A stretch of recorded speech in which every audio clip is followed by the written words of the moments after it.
Welcome to CAN, Caribbean Affiliate News. My name is Stefan Samuel. Here are the stories that we are following today, July 5th.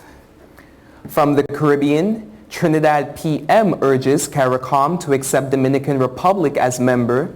In Guyana, apologetic Venezuelan deported after illegal entry. Tourism Minister wants reduction in processing time for arriving passengers in Jamaica. Guyanese couple on drug-related charges in St. Lucia. Details on these headlines and more when we return.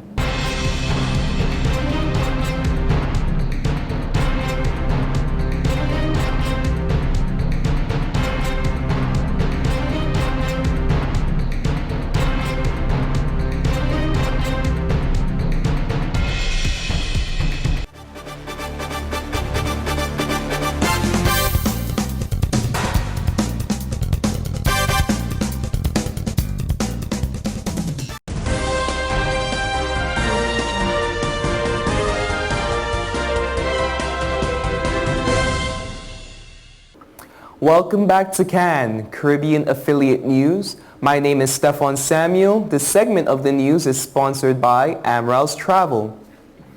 As CARICOM marked its 40th anniversary on Thursday, Trinidad Prime Minister Kamala Persad-Bissessar said it was time for the movement to admit a new member, and I quote, "The ongoing reform process in the community must be one that will make CARICOM not only more efficient and effective, but more relevant as well," said Persad-Bissessar, who assumed the CARICOM chairmanship earlier this week. "In regard, may I urge you to consider expanding our membership to welcome the Dominican Republic into the CARICOM family," she said. It's not yet clear whether CARICOM heads will agree, but the move could prove critical as the Dominican Republic increasingly allies itself both with Latin America and Central America. The Dominican Republic is currently an observer to CARICOM. Indeed, the Dominican Republic has been an associate member of the Central American integration system since 2004, and just last week became a full member state. In Guyana, a Venezuelan man took the risk of traveling all the way to Guyana illegally in search of medication for high blood pressure. At least that is what he told the court. On Wednesday at the Georgetown Magistrates Court, 42-year-old Glony Gonsalves pleaded guilty when the charge was read to him by Magistrate Foboyo Azore at the Georgetown Magistrates Court. The judge read that on June 23rd at Charity Esquivel, the defendant entered Guyana by sea and disembarked without the consent of the immigration officer. Though the facts of the matter were not read in open court with the help of the translator Rochelle Peters, an immigration officer, Gonsalves communicated to the court that he is absolutely sorry for his actions, and I quote, "Firstly, I do accept the charge before me, and I am deeply sorry for what I did. I stayed in a hotel nearby a waterfront, but I can't remember the name of it. Your Worship, I am very sorry for doing this. I only came to Guyana because I needed medication for my high blood pressure. I was going to get medicine and return to my home in Venezuela. Once again, I am very, very sorry," expressed the remorseful defendant. Magistrate Azore then explained that the defendant said that he would be fined $30,000 or 6 months imprisonment, and he will be deported immediately. In Jamaica, having successfully reduced the airport processing time for persons flying out of Jamaica, the Ministry of Tourism and Entertainment is currently moving to do the same for travelers coming into the country. Tourism and Entertainment Minister Dr. Wycam McNeil said a special committee which spearheaded efforts to reduce the processing time, particularly at the Sangster Montego Bay Airport, by more than 50%, has been mandated to focus on incoming travelers. This, he contends, could likely entail elimination of inbound immigration reforms, particularly for Jamaicans. Making his contribution to the 2013-14 selectorial debate in the House of Representatives on July 2nd, the minister said that the processing time at Sangster was reduced from 14 minutes to 6 minutes based on time in motion study conducted. Noting that he had long advocated the need to eliminate inbound immigration forms for Jamaicans, McNeil advised that on traveling recently through Miami International Airport in the United States, he observed that the authorities there have totally eliminated their immigration form, the I-94. Meanwhile, McNeil expressed satisfaction with the reduction in the airport processing time for persons flying out of the country. McNeil emphasized that Jamaica must not only keep up with global trends in travel and tourism, but we must also seek to position ourselves on the cutting edge as a destination, he said. In St. Lucia, police say they have arrested and charged 2 Guyanese nationals after seizing a quantity of drugs during a raid at a prominent hotel in the north of the island. Police said that they have charged John Christopher Louis and Ashley Rebecca Louis of Georgetown with drug possession and intent to supply after 1.5 kilos of cannabis and 2.3 kilos of hashish has been found in the room by a joint security team that included members of the Customs and Immigration Department. In addition, the authorities have seized nearly $1,200,000 EC dollars and a quantity of jewelry, and I quote, "The occupants of the room at the time were John Christopher Louis and Ashley Rebecca Louis, both of Georgetown, Guyana. They were arrested and subsequently charged for the offenses of possession of controlled drugs and possession with the intent of supply controlled drugs," Police Commissioner Vernon Francois told reporters. The accused are due to appear in court later this week. You are watching Caribbean Affiliate News. We will be right back.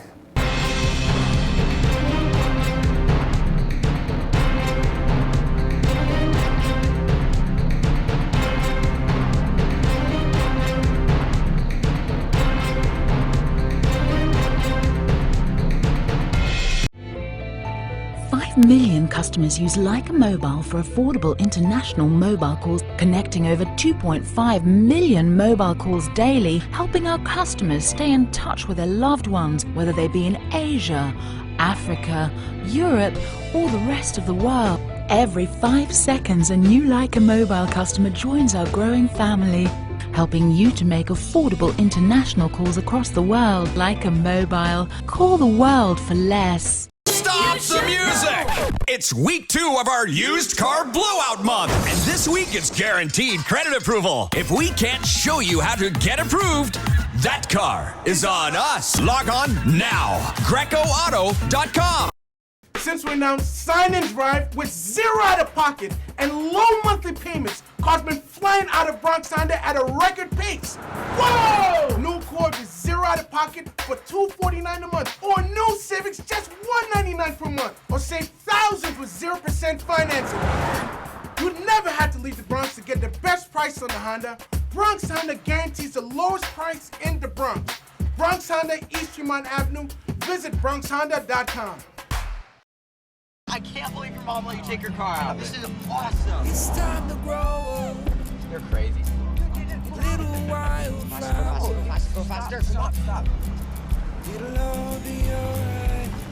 I raised my son to be careful, Hey, sweetie. Hey, Mom. but just to be safe, So don't you worry. I got a Subaru. Love. It's what makes a Subaru a Subaru. Coleman Subaru, 1710 North Alden Avenue, Ewing, New Jersey, or ColemanSubaru.com.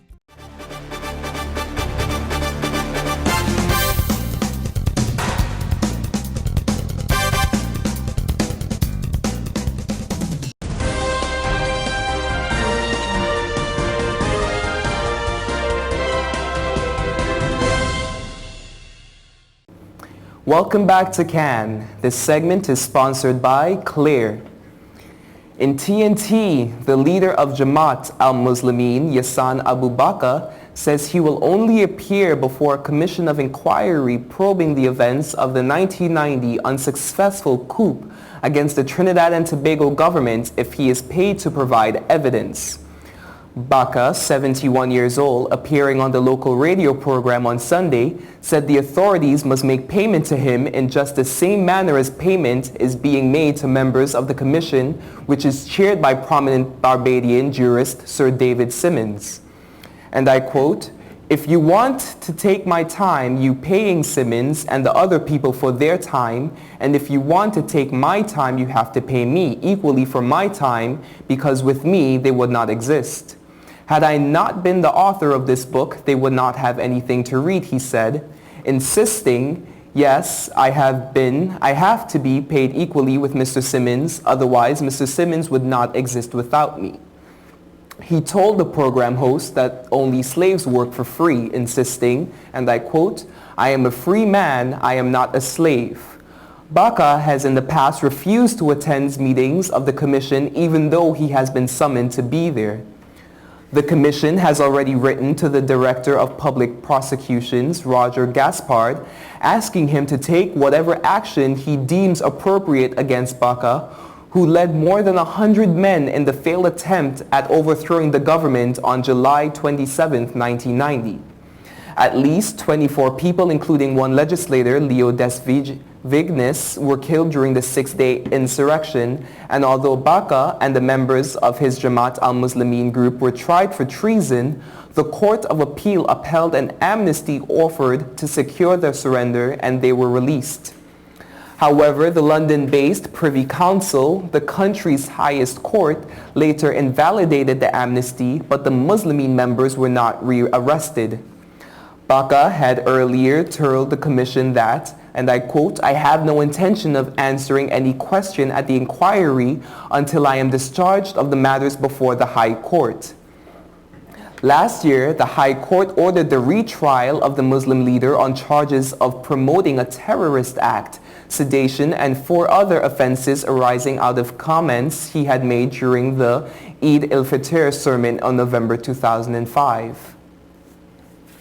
In Jamaica, opposition spokesman on foreign affairs and foreign trade, Senator Christopher Tofton, said that Jamaica's best bet in dealing its trading issues with CARICOM would be a temporary withdrawal from the regional community.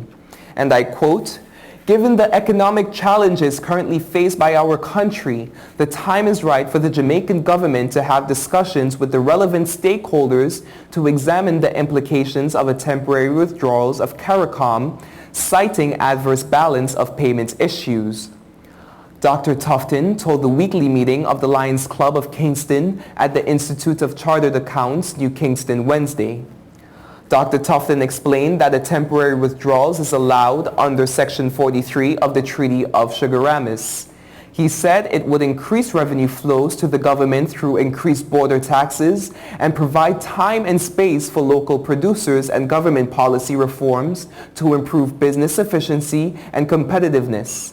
And I quote, "This period would also be sufficient for a comprehensive examination to be done to determine if Jamaica should leave CARICOM and in current form and instead seek functional collaboration on matters of strategic, regional, and international importance," the former cabinet minister said. However, he urged that Jamaica should not approach the issue with any ill feelings or amnesty to Trinidad and Tobago or CARICOM in general, but Jamaica has to do what is best for Jamaicans.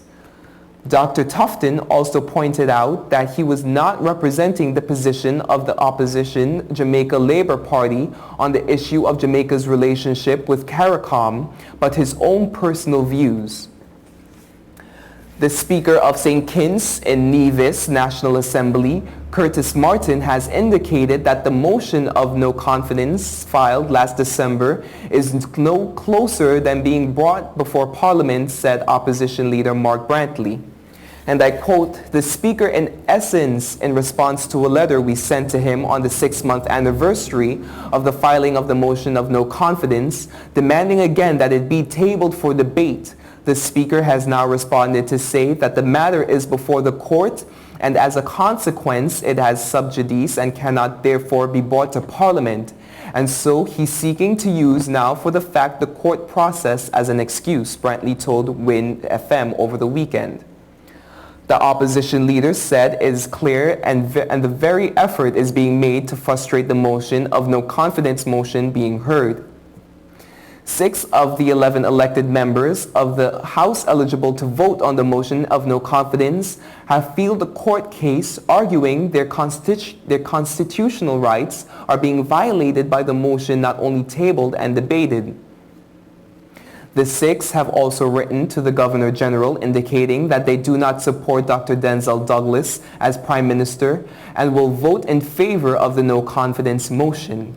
Meanwhile, opposition parliamentarians have said that they will seek intervention of CARICOM and have the 6-month-old motion of no confidence heard.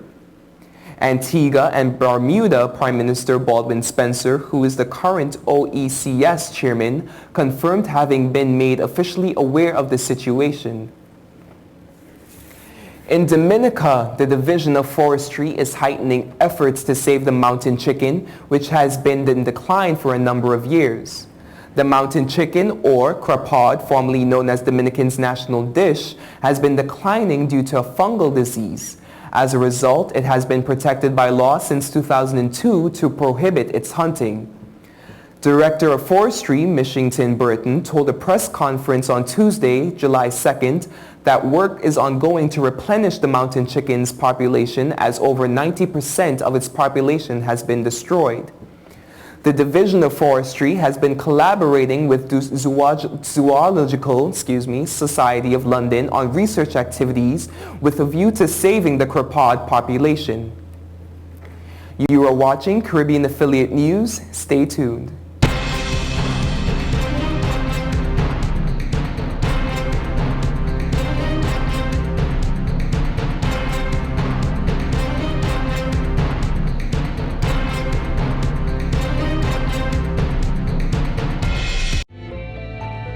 Million customers use Leica Mobile for affordable international mobile calls, connecting over 2.5 million mobile calls daily, helping our customers stay in touch with their loved ones, whether they be in Asia, Africa, Europe, or the rest of the world. Every 5 seconds, a new Leica Mobile customer joins our growing family, helping you to make affordable international calls across the world. Leica Mobile. Call the world for less.